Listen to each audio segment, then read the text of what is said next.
This episode of the Mad Rush podcast.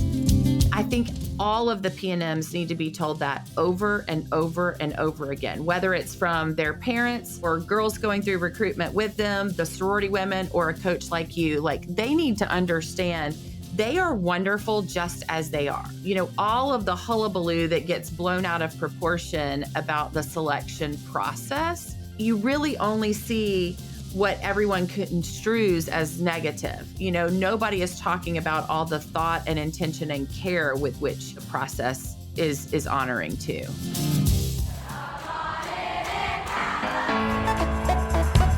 Welcome to the Mad Rush podcast. I'm Trisha Addix, the original Sorority Rush consultant. While the stories I have to share are nothing short of astonishing, this podcast goes beyond the wild client tales and sorority life. I'll be engaging with fascinating guests from both within and outside the Greek world, uncovering the surprising connections that bind us all together. Join me for a journey that's as entertaining as it is enlightening. Welcome to Mad Rush.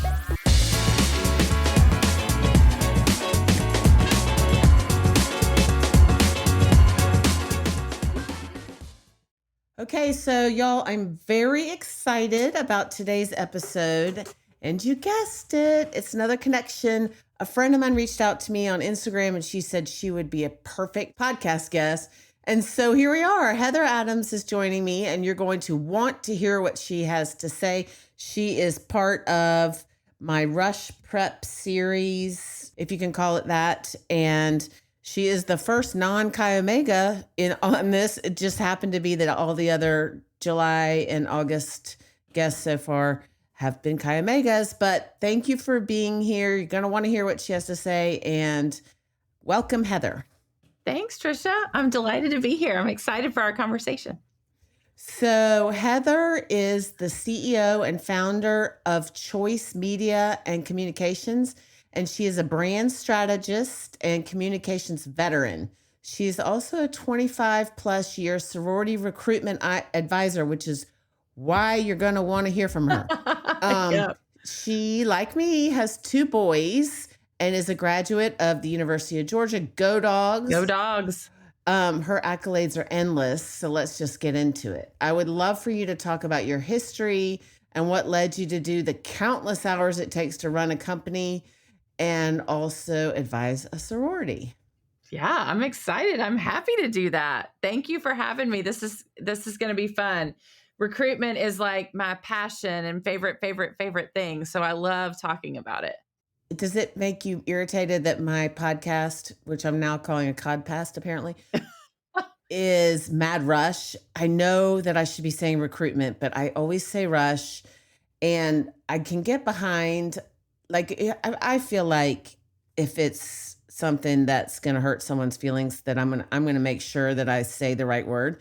But does it hurt your feelings that I call it rush? No, it doesn't hurt my feelings. We changed it for a reason all those years ago. But, you know, Rush Talk several years ago when that came back really brought the term rush back. And so, but recruitment is the correct term nowadays. Correct. But you and I grew up and went through Rush when we went through at Georgia. So the term is, I think has a lot of connotation with it, and that's why they changed it all those years ago.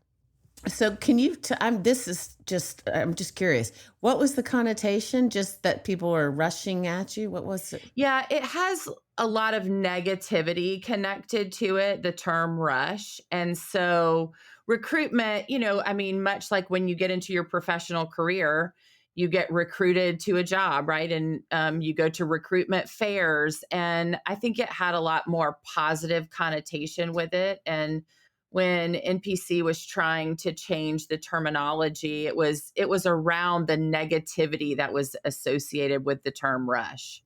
Gotcha. Yeah. Well, I try.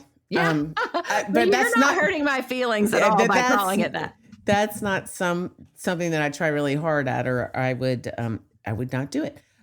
Okay. So talk about your journey, where you are, how you got here. And yeah. Well, so in 1994, I went through recruitment at the University of Georgia, then called Rush, and pledged Alpha Omicron Pi, AO Pi, at Georgia, and was an active collegiate at Georgia for 4 years. So I know what it's like to go through big SEC recruitment. Um, After I graduated, I became a recruitment advisor. We have a policy at AOPI where you need to wait at least a school year before you start, advising. And so I graduated in 98 and started advising in fall of 1999. And I have been a recruitment advisor ever since. So 26 years. That's a long time, y'all. Yeah. So I started at Georgia as a recruitment advisor. And then when I married my husband, who is from Nashville, and I moved to Nashville, I moved to a chapter here at Middle Tennessee State University. And initially, Trisha, it was just to get to know people. I went to MTSU, to the AOPI chapter there, and said, hey, y'all, like, I would love to, help if the chapter needs anything. I know a lot about recruitment. I came from Georgia, and they were like, we would love for you to come. And they, kind of just welcomed me with open arms, didn't know anything about me except that, we were all AOPIs. And it really helped me get connected to a community where the only person I knew was my husband.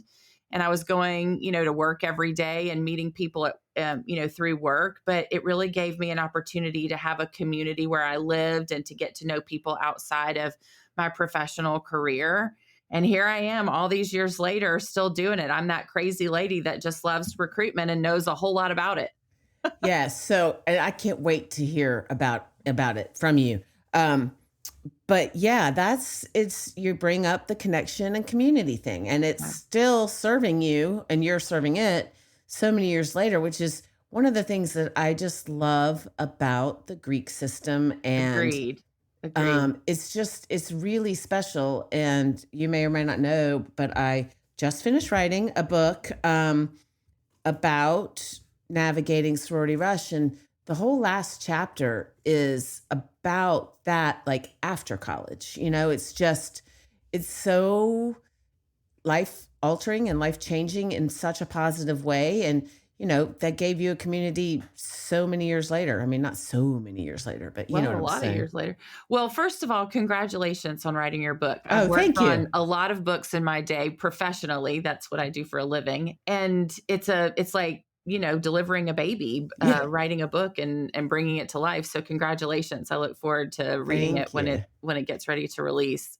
Yeah, Trisha, when I joined AOPI in 1994, I was thinking of the 4 years I was going to be in Athens, right? I was thinking about socials and girlfriends and maybe meeting some cute boys on campus and, a way to make Georgia a lot smaller because Georgia's such a big school. And I was really looking for deep, friendships. I had no idea the degree that I would experience that through AOPI. But I tell my women now, all these years later, I've been in AOPI for 31 years. The 26 years I've been an advisor has been and an alum has been such a gift, so much further beyond what I thought the 4 years, at Georgia were going to be. I have gotten so much more out of it in the years as an alum. And I do think whether you're a collegiate or an alumna member, you get out of it what you put into it. Right. Yeah. And so that's been my experience. But yeah, I mean, where I've moved, I have these multi-generational relationships with women because of AOPI. And I think that is such a beautiful gift that the Greek system gives us in general, is that community. Wherever you're planted, there's somebody that's going to be there that you can, have this immediate connection with. Oh yeah, and the support too. And Right. spoiler alert for my book. There's a story in there about when I needed support, and I just put it out there, and random coyotes I didn't know were like coming to the rescue. Yeah. And it was because they were in the place where I needed help with the day I needed help. So, but it's really cool, the Yeah. support It and so the is. yeah. So talk to me about what a recruitment advisor does. Well, many people don't understand that a recruitment advisor is a volunteer position. I am not getting paid a dollar to And be a she's not recruitment getting advisor. paid $1 to give you this advice either. So Yeah, no. And she's a good woman, this Heather. well, to have done it all these years, it's such a passion and a mission field for me to serve college women. And I think that's really what it is I had a chapter advisor, Mayneen Klein, when I was at Georgia, who poured into me, and she saw this potential in me, in my leadership, in my just in the opportunities that I had going before me, before I saw it in myself. And she believed in me and she did life with us. And so the reason I started advising was because I thought, if I could give back any kind of fraction of what Mayneen gave me, it's kind of like passing the baton backward to, women coming behind me. And I do that in my professional, career too. I own a PR marketing agency, like you said. And so I feel like that's my job, is empowering and amplifying women, serving as a megaphone for them. And so I do that on a different stage as a recruitment advisor. My job is to work with the chapters that I serve. And I have one chapter here in Nashville that I'm day in and day out their advisor. And then I have chapters across the country that I travel to and coach on a regular basis. And so, my job is to help them be successful at recruitment. Well, you and I both know, and your listeners will learn, that recruitment prepares you for all different kinds of things beyond just having successful Greek experience, right? Recruitment, Absolutely. the Yeah. life skills that you learn. I've had so many women come to me years later after they're married and in their careers and have children and say, I think about you when I go into a networking event at work and I know how to work the room because you taught me how to do that. Or I think about you every time I, introduce someone because I know how to do that correctly because of you. Or I think about you when I host a baby shower because you taught me, so there's all these life skills that you learn. And I think at the end of the day, my job is to build women's confidence. I think as a recruitment advisor, I am teaching you logistics. I'm teaching you where to pick the girl up from the door and what room to walk into and how to have great conversation and how to be discerning about what members are the right members that share our values and things like that. I'm teaching you all of those logistics and things. But at the end of the day, what I'm doing is empowering you as a woman to step into who you are fully and to really realize your truest confidence. Yeah, that's great. And is very much mirrors what I do. Yeah. Or maybe that's not the right mirrors. I don't know. Compliments, probably. Compliments. Yeah. Compliments. Yeah. Because It you're really serving does. the PNM and I'm Yeah. serving the sorority woman, right? Yeah. Basically the same thing. Mhm. But I'm getting paid more than you are. Definitely you are. But that's the reason I wrote a book. And that's the reason I have this podcast. I just want everybody to get this information and to be feeling that, during a time, and it's during rush recruitment. It's, pretty chaotic, fast moving. So preparing ahead of time, which is what you're doing as well. Yeah. And, I think for me, I offer the PNM something that not a lot of people can offer them because I have so much experience on the sorority side, right? And so I know what's going on behind the scenes. I know how these women are preparing. I know how they're making their decisions. I know what they're looking for. I know how they research. I know how to make chapters successful at recruitment. I know what distinguishes chapters on campus. And not a lot of people offer that perspective to the PNM. A lot of advice is coming off of TikTok these days and social media. And, to me, that's such a disservice to the woman who's going through because they're getting a fraction of the full snapshot of what is happening during the recruitment process. Yeah. And it's so something that makes me crazy. And if you're out there listening, you probably know that if you've been listening, and thank you for listening, but that is not where you need to get your information. It is not TikTok. It is not, social media. That's just, it's fun to watch that stuff, but it is not. Well, there's benefit to it for sure. There's aspects of it that are very helpful and fun. The researching of the Hmm. organizations, the helping determine shared values, like things like that Yes. are helpful. Even just learning personalities of the women who are in the organization. We're getting ready in the next week to watch all the work weeks and recruitment weeks begin. And I'm headed to Arkansas and Oklahoma next week. And so Oh, wow. I'll be with them during their work weeks. And, those are two of the biggest schools in the country for Hmm. recruitments. And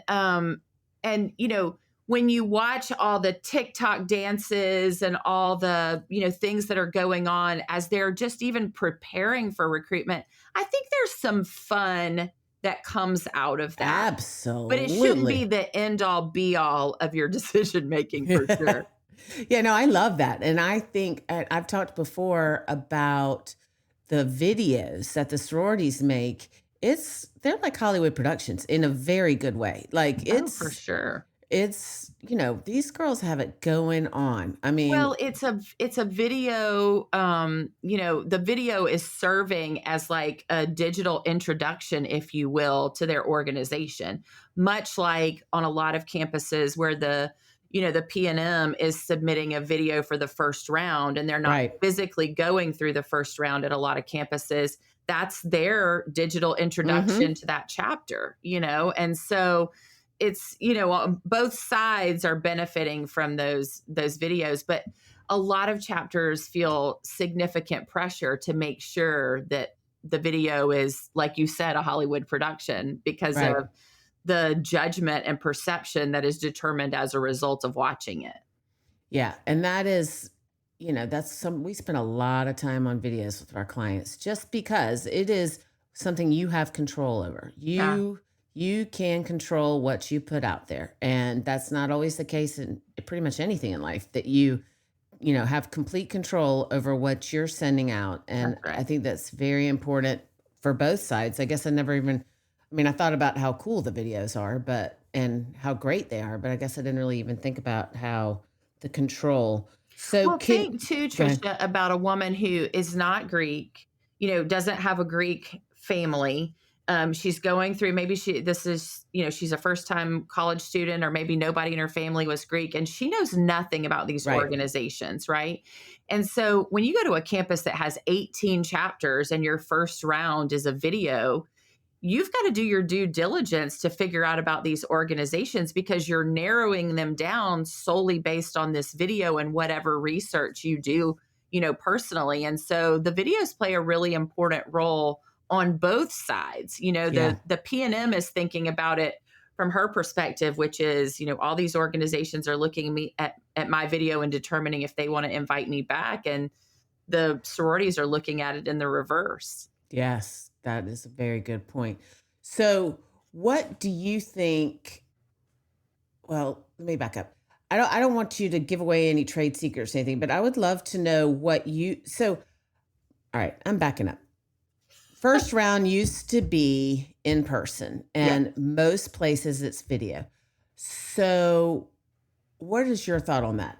I love it. I think it used to be so chaotic. I'm asking you a question, then I'm answering it for me. But it used to be so chaotic, those ice water tea rounds. It was just really hard to get to spend any time, real time. It was so fast. So Yeah. what do you think about videos as round one now? Well, I will say for our campuses like an Ole Miss or an Arkansas, where 2,000 women are Right. going through recruitment, I think it's really to the benefit of the PNM, which is Same. ultimately why we did it. It's the same reason we dropped skits all those years ago. At the end of the day, in the recruitment process, we are trying to do everything to the benefit of the PNM, Right. not the sorority. We're trying to benefit the potential new members' experience. And it is arduous when you have to go to 10, 15, Mm-hmm. 18 houses over the course of, numerous days. And we're talking the heat of August, in a lot of places. And it's just really, really physically demanding on the woman. And so I love it for that reason, Mm-hmm. if nothing else. It's also mentally exhausting because you're going into these houses for 30 minutes each, and you multiply that times, however many, chapters are on that campus. And so it's just mentally, physically, and emotionally draining on them. And the Hmm. whole process is like that in general. So any way that we can kind of relieve that aspect in some way, I think is really to our advantage for the PNM to stay in the process and to have a positive, experience and outcome. I agree 100%. Yeah. But what do you say about people who, and again, any of these questions that I ask you, if I'm putting you on the spot, just tell me to shut up.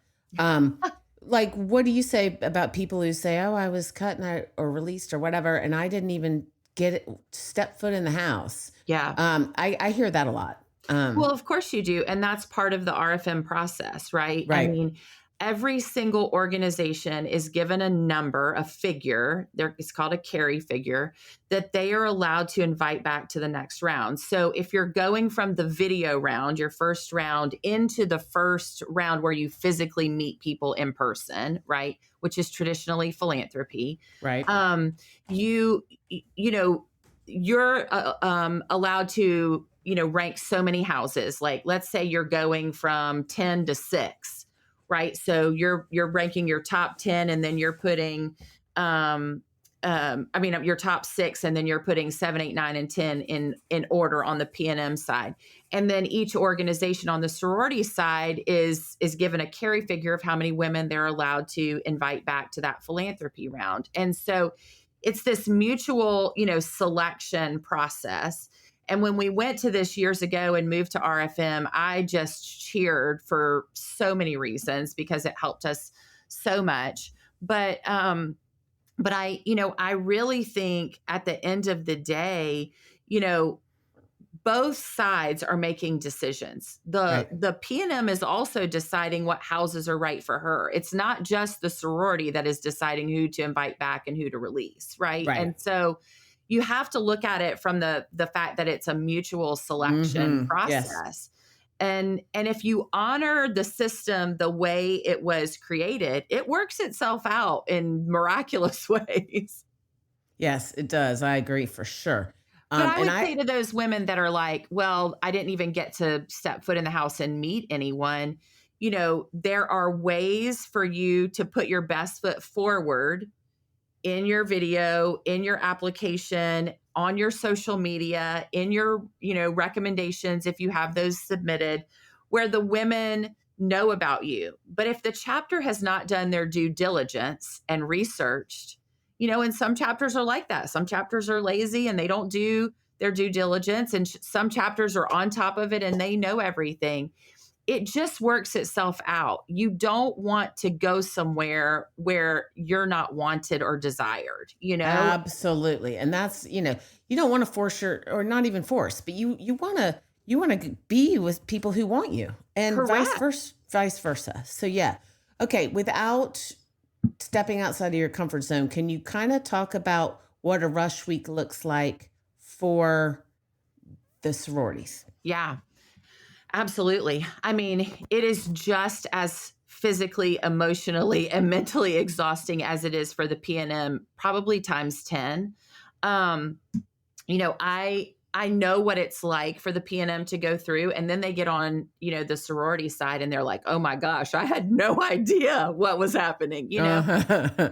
But there's a lot of preparation, much like there is for the PNM, right? There's a lot of research going on. So if the PNM is doing her due diligence, she's looking into every organization on that campus. She's looking at their social media. She's finding out about the women who are members of that organization. She's looking at their national, organization's website. She's figuring out, do they share the same values as I do? Are there, common interests? Are there people that I know in that organization, all of those things. She's doing all of that due diligence before she steps foot in the party, right? We're doing the same thing. And everybody knows that. Right. We are researching. You have sent in an application. It is not crazy to think that we're going to look at that application. So when someone tells you in a party, "Hey, I saw that you were the yearbook editor in high school," that's not bizarre, y'all.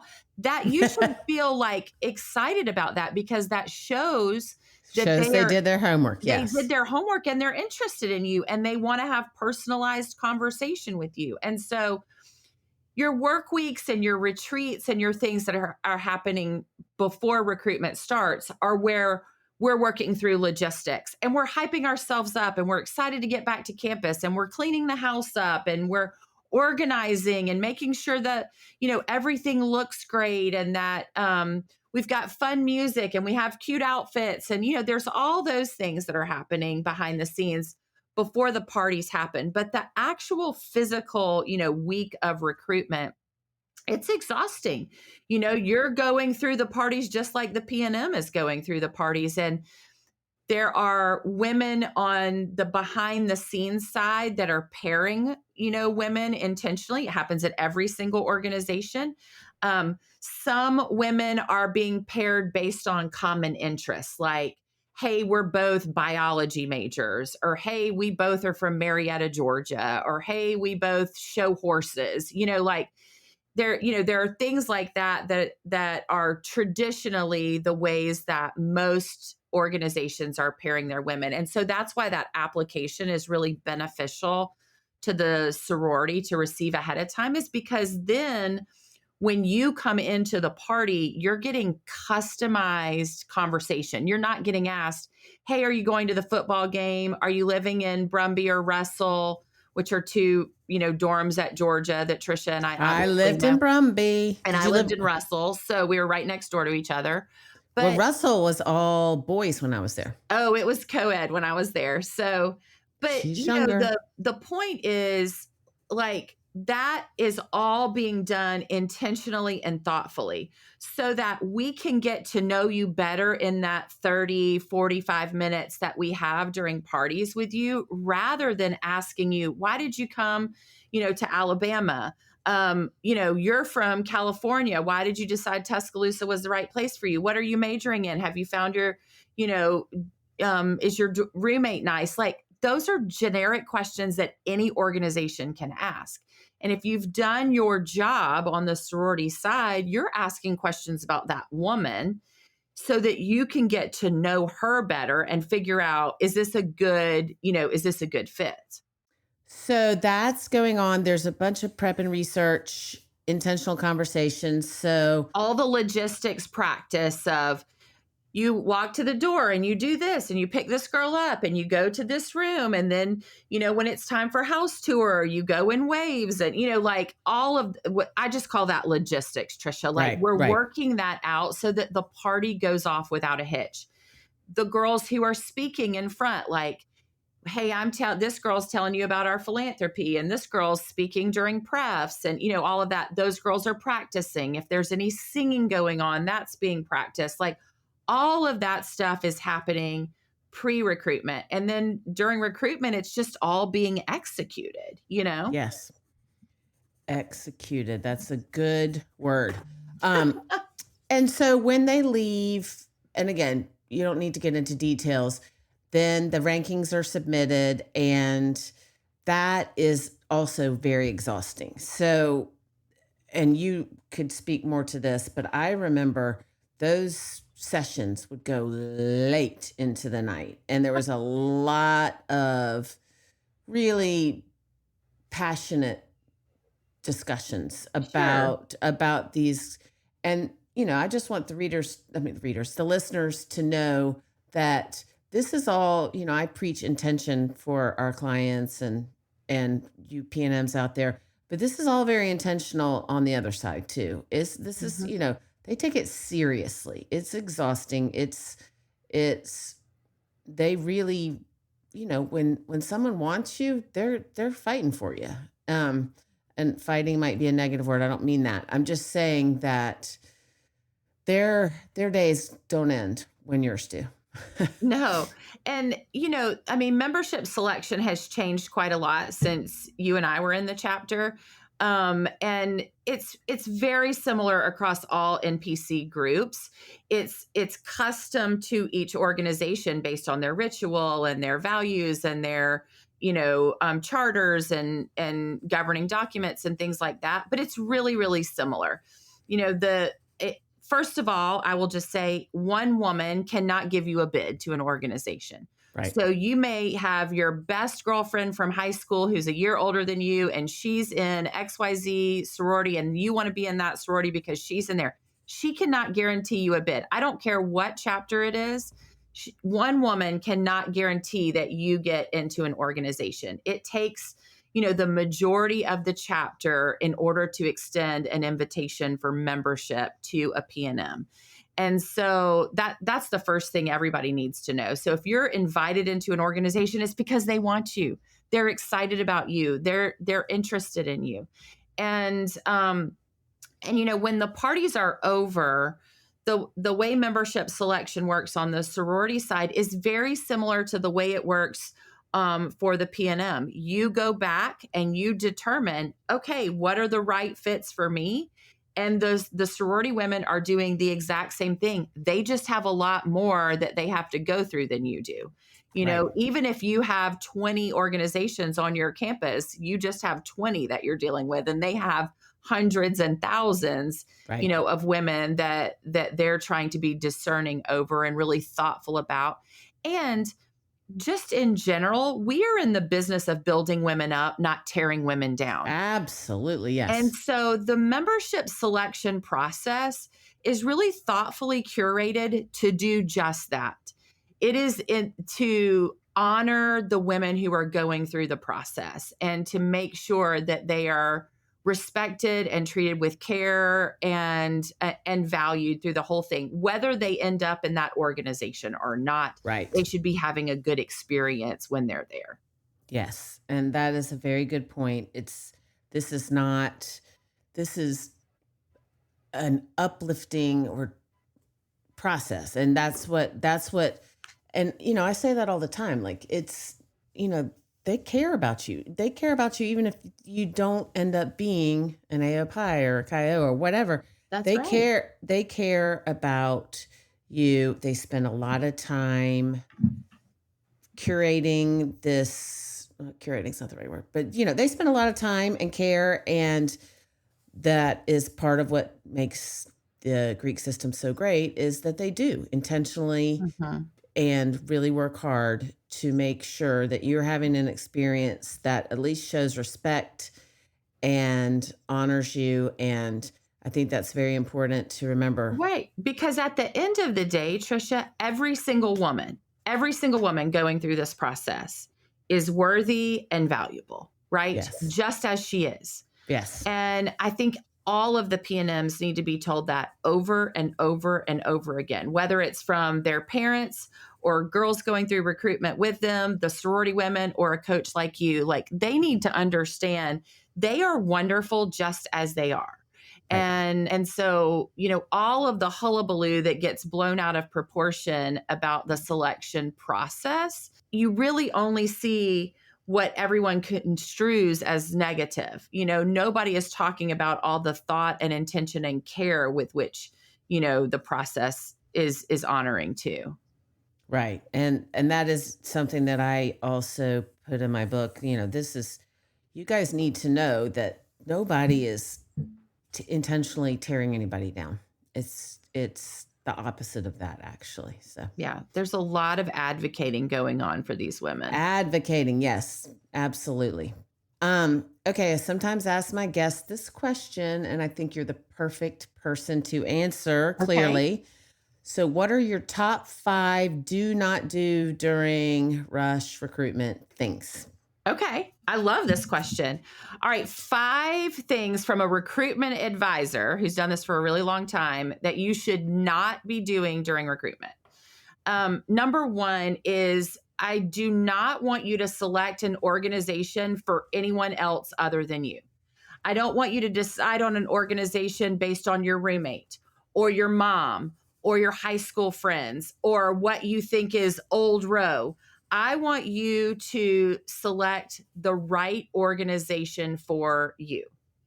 That's a great one. And I have to interject because yeah, of course. I had someone reach out to me. This was a few years ago, and maybe 2 years ago. And, our initial meeting, she said, I have to be old row.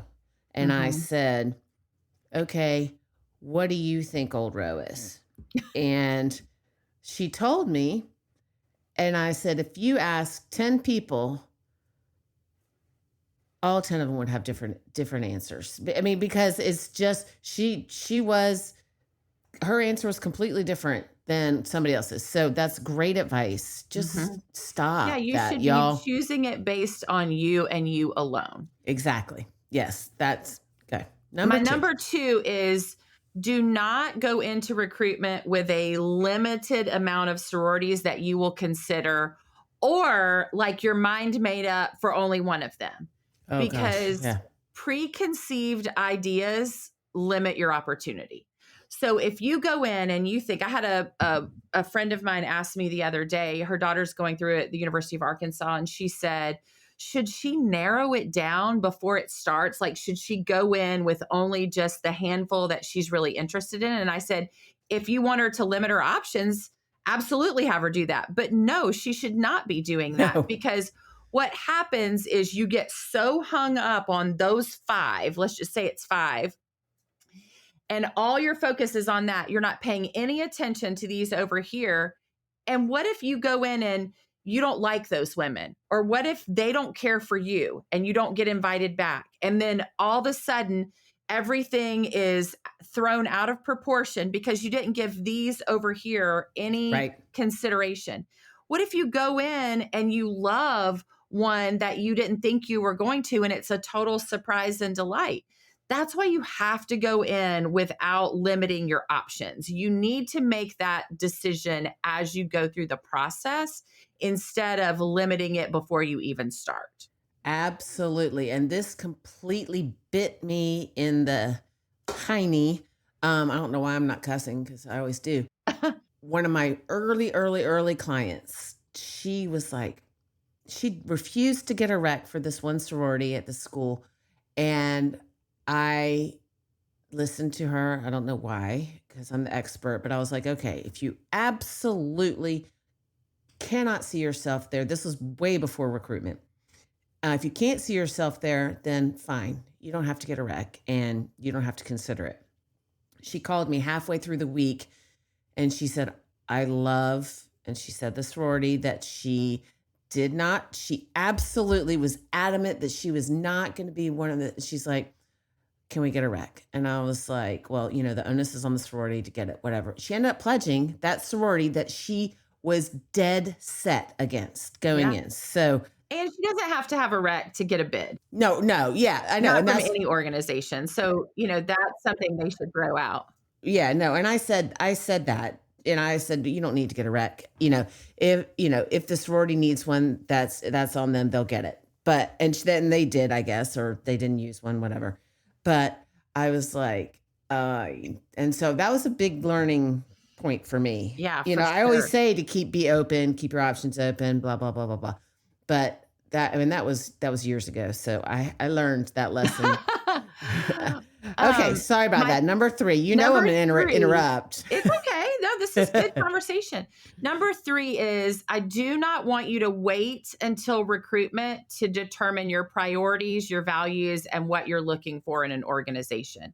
I think so many people wait until they're in the throes of the recruitment week and the parties themselves and meeting the women and all of that before they determine what they're interested in and what they're looking for. And I think that is a huge mistake. Sorority recruitment is, very stressful. It's fast paced. It's emotionally, physically, and mentally draining. You making big decisions during that time is hard. So anything you can do to prepare yourself ahead of that is smart, right? And so if you think about what kind of woman do I want to be when I graduate from here? And you think aspirationally about how you want to grow and you want to evolve as a woman, while you're on that campus. What are some things you're looking for so you're able to do that? What are some shared values that you have that are really important to you? I just had lunch the other day with one of my oldest son just graduated. So he's the same age as the women going through recruitment this year. And it was with one of his classmates. And she said, my faith is really important to me. And I know I'm not supposed to be talking about religion during recruitment. I know that's one of the big 5 things I should not be talking about, but it's important to me. And I don't want to get into an organization where it's not valued. And so we talked through the nuance for her of how to bring that up in an appropriate way Right. and to find out and be discerning about it. But that's a value that is important to her that she's trying to figure out. Does the organization value that too? But you need to know that stuff before you step foot on campus, right? You Yes. don't wait until you're in the throes of the parties to make those decisions. Yes. So that's what that to me is a huge mistake is waiting until then to determine those things. Yes. That's a good one. My number 4 is I do not want you to overthink your conversations. Yeah. I think the Love that. PNMs get in their heads and the narrative is it to themselves. This inner critic is really, really loud, right? And she's in there yelling, "Oh, you shouldn't have said that. Oh, I can't believe you asked that question. Oh my gosh, this girl could care less about what you're saying." Like we're in our heads so worried and we're not saying anything kind to ourselves. We're never talking nice like, "Oh, that was Right. a really good point you just made," or, "Oh, good job asking that question. Like what you learned was really helpful." Like we're always negative. That inner critic is always super loud. When you get in your head about the conversations and you're like ticking off a list of, I got to ask this and I got to ask this and I got to ask this and I got to make sure they know this about my grades and, blah, blah, blah. You come off as rehearsed, Oh, yeah. robotic, and inauthentic. And Yes. so I just want you to be a human being. I Yes. just want you to be a person getting to know another person. I say all the time, people join people. So a sorority can brag to you all day long about how they won chapter of the year and how they're top grades on campus and how many leadership positions they, are involved in and blah, blah, blah, how many, beautiful rooms in their house they have that you can live in. But if you don't like the girls, you're not going to want to be in that organization, right? Like Right. people join people. And so I at the love end that. of the day, your conversation should just be one human being trying to get to know another human being instead of it feeling so orchestrated and contrived. Yes. I agree with that 1,000%. And our clients sometimes are like, oh, what are they going to ask me? And I'm like, this is not an interview. This is you're going in and you want to know about them just like they want to know about you. So don't rehearse it. Yeah. There are conversation skills that you can work on, but that does not include knowing what the question is because or thinking about the question ahead of time because that's just going to make you look inauthentic and rehearsed and Totally. practice. There are Eh, some common questions that you should be prepared for because we know you're Right. going to get asked them, right? And you're probably going to get asked them multiple times. So, really being thoughtful about what your answers are around that is good. But I don't want it to be so rehearsed that you like write it on a note card and memorize it so that when you get asked it, this is exactly what you have to say, right? That's too contrived for me. And I want to get to know you as a human being and as a woman. And it helps on the other side for you to get to know the human being that's on the sorority side, you know? Right. Um, So can you say a couple of those common questions that you know yeah, you're going to be asked? I think every single PNM, the number one thing they should be prepared to answer is what are you looking for in an organization? Like, how are you making your decision about what is the right fit for you? Like, let's think about the night you go from sisterhood to prefs. A lot of times you're cutting by a significant amount, right? You're going from 6 to 2 or 8 to 2 or 4 to 2 or, whatever. And so you're making a drastic release at that point. And you're likely going to get asked, how are you making your decision? This is a big decision tonight. Like, how are you making your decision? What are you looking for? How will you know if it's the right fit for you? I think every single woman needs to be prepared to answer that question.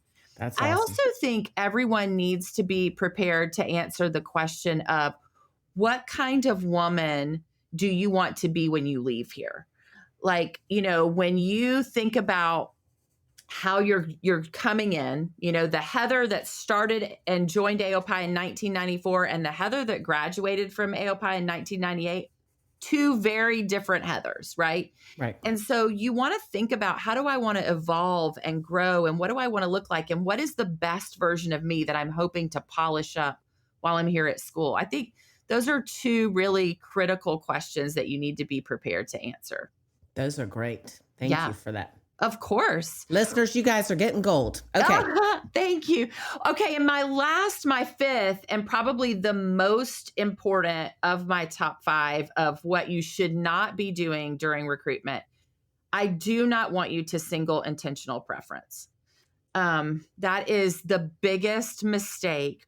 When we moved to RFM, which is the release figure methodology, which is 99% of campuses operate on RFM, it was to benefit the PNM being able to get an organization at the end of the day. So years and years ago, like when Trisha and I went through recruitment, and you went to pref parties, and we went to 3 back then instead of 2. Everybody only goes to 2 now, but there was the chance that you could end up with nothing. And now, whether you go to one, like you're only invited back to one party, or if you're invited back to both parties, if you will rank both organizations that you went to, 1, 2, you are guaranteed to get something. You're guaranteed to get something. And if you only put one, you are not guaranteed that you're going to get that organization. And if you single intentional pref and you don't get that organization, you have to wait a full calendar year before you can go through recruitment again. You are not eligible for COB. You are not eligible for a SNAP bid. And so you are really injuring your ability to become a Greek woman on that campus. And so I just think it's the biggest mistake that I see women make is they go to pref parties, they go to 2, and they're like, I only want this one. I only feel at home there. And so they only put one down, and then they end up with nothing. And so it just is, I think, to the PNM's detriment to do that. Yes, that's agreed for sure. Yeah. And it's also, you said something earlier, these are human beings, and there are people who are working on these cards after you turn them in, your marabas, and they're seeing, they want to help you. If you maximize your options, they want to help you. So yeah, you will. I mean, you will get something, and it will be wonderful, and you will be so happy that you did that if you do not do the single intentional preference. That's great advice. Yeah. Okay, that's amazing. You guys got, like I said, you have gold there. And I don't even know if you're going to have an observation because you just gave so many great observations. But Bama Rush Talk popularized the hashtag OOTD outfit of the day. For Mad Rush, I am repurposing hashtag OOTD into observation of the day. So what is Heather Adams' hashtag observation of the day? Moms are doing more damage than they realize. Yes. That was last week's episode was all about the parents. And that is there's a whole chapter dedicated to the parents. And it is in your job as parents, especially during rush, is to support, not judge, and not give advice. Just know that your daughter is listening. You should be listening. You should be reminding her how fabulous she is and how valuable she is and how fortunate somebody would be for her to be a part of their organization. And you should just be, her ally and her champion. You should not be directing her course. You should not be demanding anything of her. I just think that moms are all doing it with the best of intentions. Yes. And it is jeopardizing so much to that woman's recruitment experience and ultimately what happens with, where she ends up. And so I, as a mother myself and a mother of this age, child, I totally empathize and understand, but I just want moms to learn like, hey, you need to be so happy that your child found the right place for her. Absolutely. Preach it, sister. That's awesome. Well, I'm so grateful that you were here. Our listeners were so lucky to be hearing all the things that you said. So where can they find you? Oh, Because thanks, you Trisha. guys, you need to follow her, y'all. And she gives great advice clearly. And yeah, so where can they find you? So all my handle's the same on all social media. So whether you go to TikTok or Instagram or Facebook, depending on your age and your preferred platform, it's Heather Dixon, Dixon Adams, Heather Dixon Adams with an S on all of those places. So come follow me, ask me questions. If you're a mom, I'm talking to you just as much as I'm helping the PNM. But I know a lot of what goes on. I've done this for a really long time. It is such a privilege. I mean that sincerely, a privilege to do life with college women. I love it I so agree. much. I agree. That makes me tear up because I feel the same way every day. Yeah, it's just I'm so passionate about serving them, and I happen to know a lot about recruitment, and so yeah, if you're interested, come find me there. And Trisha, thank you for having me. This has been such a delight. Well, thank you so much for being here. It has been a delight, and I can't wait for this episode to air. And it's going to be the final rush episode because it's go time, people. It's go time. I leave on Sunday and head across the country. I know. I'm doing bid day at a couple places, and nice. It's just this is the fun part. So yeah, thank you for being here. I of really, course. really, really appreciate it. Thank you for being so open to sharing this very important information.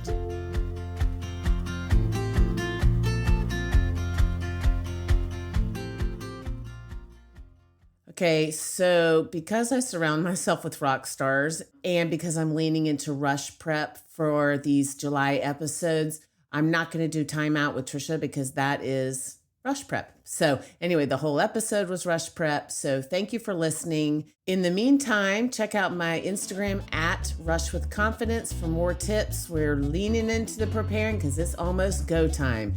See you next week.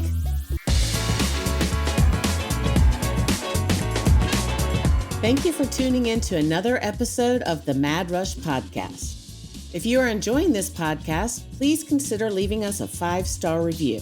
For additional Rush tips, updates, and more, please follow me on Instagram at Rush with Confidence. If you would like to reach out to us or for more information, please email info@madrushpod.com. This podcast is produced by Collier Landry and Don't Touch My Radio. Copyright Trisha Adams.